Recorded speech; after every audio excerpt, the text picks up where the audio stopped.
Somos alunas do curso de Biomedicina e vamos apresentar o caso clínico número 13 de imunologia. Nosso caso é uma paciente do sexo feminino, de 15 anos, branca, comparece à emergência com dor abdominal, náuseas e vômitos, e relata que na última semana apresentou poliúria, polidipsia e polifagia. Logo que a paciente chega à emergência, constata-se respiração de Kussmaul e hálito cetótico.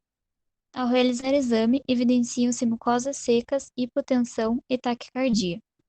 O abdômen apresenta-se com ruídos hidroaéreos, depressível, doloroso, a palpação difusa, sem peritonismo.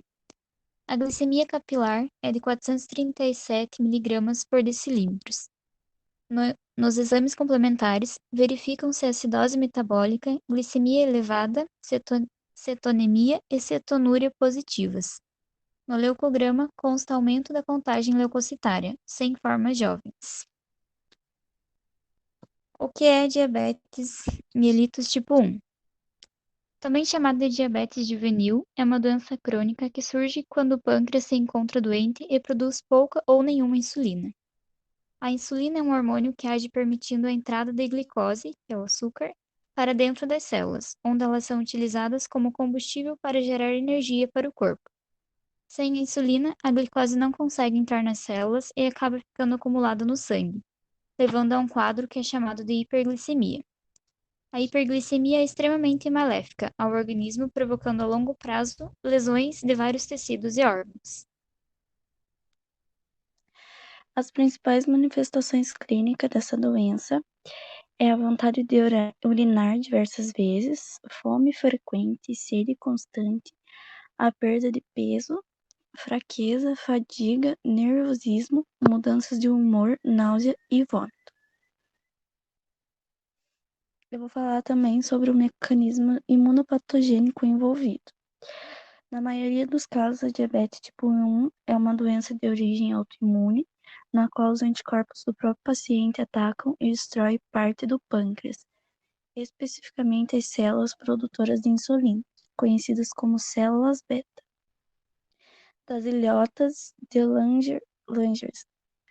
O processo autoimune da destruição das células beta do pâncreas ocorre em indivíduos geneticamente suscetíveis e é provavelmente desencadeado por um ou mais agentes ambientais.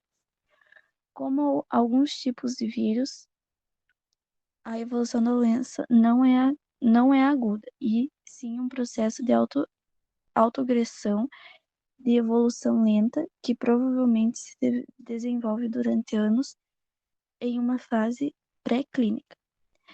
No período da manifestação dessa doença, com a presença de hiperglicemia e cetose, as células secretoras de insulina já estão em número muito diminuído ou praticamente ausentes.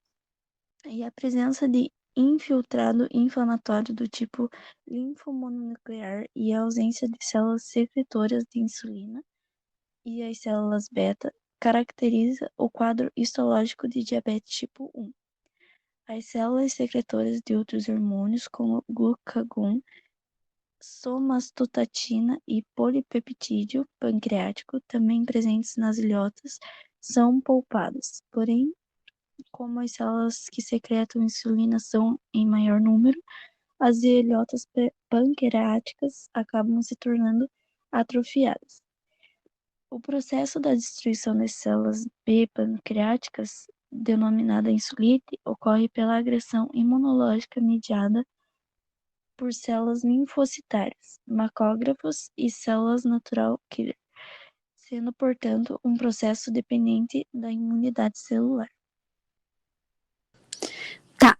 Eu vou falar sobre as possibilidades e objetivos do tratamento. Não existe cura para diabetes tipo 1. O tratamento visa o controle da glicemia ao longo prazo, de forma a reduzir a incidência das complicações. O controle da glicemia é feito através de várias abordagens, sendo as mais importantes.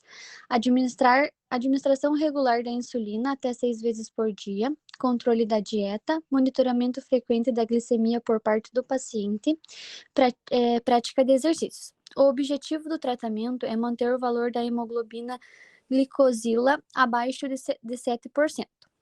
Para tanto, o paciente deve procurar manter a glicemia antes das refeições entre 80 e 130 miligramas e após as refeições abaixo de 180 miligramas.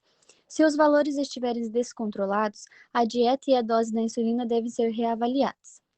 Tratamento com insulina. Como a diabetes tipo 1, o pâncreas produz pouca ou nenhuma insulina, os pacientes precisam substituir a insulina natural por uma insulina artificial, que pode ser administrada por meio de injeções regulares ao longo do dia ou através de uma bomba de insulina. O nível de insulina administrado deve ser cuidadosamente definido de acordo com a dieta e hábitos de exercício do paciente. Quantidades insuficientes podem não controlar a glicemia e aumentar o risco de complicações, enquanto quantidades excessivas podem provocar hipoglicemia. As principais contraindicações do tratamento.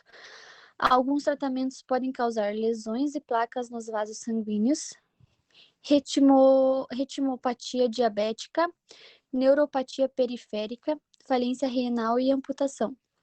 Fumantes devem deixar o vício, que amplia o prejuízo às artérias. As bebidas alcoólicas devem ser ingeridas com moderação, porque desregulam as taxas de glicose e chegam a ocasionar episódios de hipoglicemia.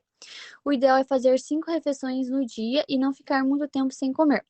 Doces são proibidos, priorizar alimentos integrais. Esses alimentos ajudam a diminuir a velocidade com que a glicose é liberada no sangue.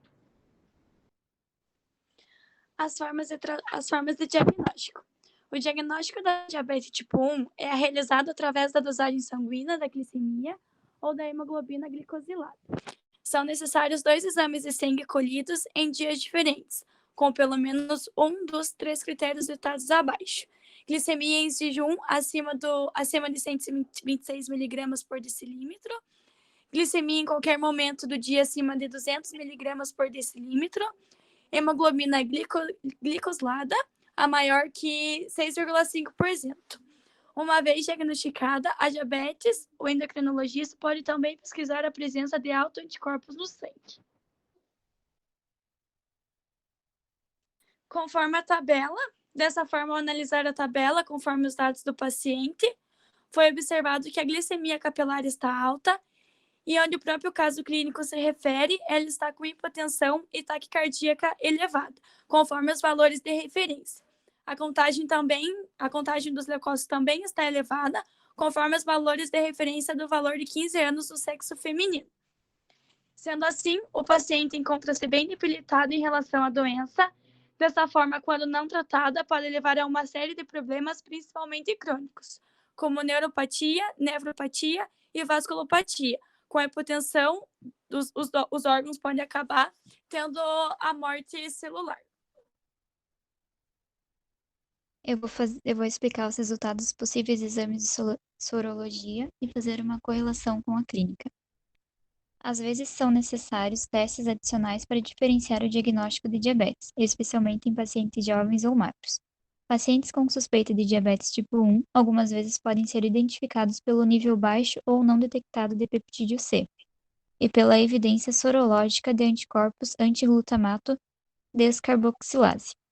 O peptídeo C é um bioproduto formado quando a proinsulina é processada em insulina. Níveis baixos ou não detectados de peptídeo C indicam a falta de secreção de insulina pelas células beta-pancreáticas e sugerem diabetes tipo 1.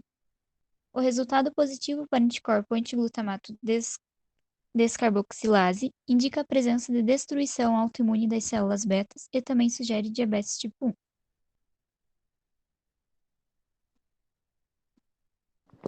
No glossário, a gente consegue observar alguns termos utilizados ao longo do trabalho, como, por exemplo, polúria, eliminação de grande volume de urina num dado período, indicativa de diabetes.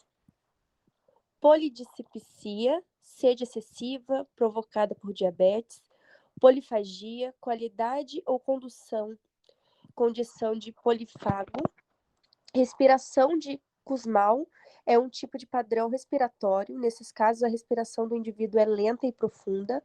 Hálito cetótico é expelida pela boca, confundindo um odor característico bastante similar ao de frutas envelhecidas, denominado hálito cetônico. ruídos hidroaéreos são sons normais do intestino que se apresentam como borbulhamentos e cliques, ocorrendo pela presença de ar que se movimenta nas alças intestinais por intermédio de movimentos peristálticos. Acidose metabólica. A acidez excessiva se dá por causa de um problema no metabolismo que pode ser desencadeado por diversas condições de saúde, como diabetes e diarreia grave, por exemplo. Cetonemia e cetonúria. Presença de corpos cetônicos na urina, sendo um sinal de descompensação da diabetes. Corpos cetônicos são produtos derivados da quebra de lipídios no organismo, quando não há glicose para ser quebrada e transformada em energia. E ilhotas de Langerhans são um grupo especial de células do pâncreas que produzem insulina e glucagon, substâncias que agem como importantes reguladores do metabolismo de açúcar. E assim a gente finaliza hoje o nosso caso clínico.